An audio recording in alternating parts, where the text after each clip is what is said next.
तर खरातप्रमाणेच बुवाबाजी करणाऱ्यांची माहिती गोळा करा आणि बुवाबाजांची बुवाबाबांची पोलीस स्टेशन निहाय माहिती गोळा करा अशी मागणी आता अनीसनं केलेली आहे, अंधश्रद्धा निर्मूलन समितीनं केलेली आहे। तसंच विकृतांना लगाम घालणं हे आता अत्यंत गरजेचं आहे असं अविनाश पाटील यांनी म्हटलंय।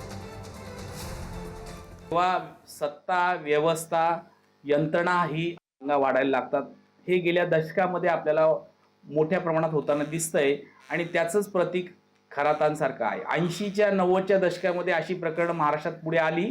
अंधश्रद्धा निर्मूलनाच्या चळवळीमध्ये ही बरीच अशी शेकड्याने प्रकरणं गाव पातळीपासून तर राज्य पातळीपर्यंत उघडकीस आणण्याचा प्रयत्न झाला आणि लोकांचं प्रबोधन करण्याचा प्रयत्न आम्ही गेली 4 दशकं करत असताना आम्हाला असं वाटतं की लोकप्रतिनिधी जे कल्याणकारी व्यवस्थेचा घटक आहे आणि प्रशासन यांच्या जबाबदाऱ्यांना ते प्रामाणिक राहिले नाही, म्हणून ही वेळ आली आहे।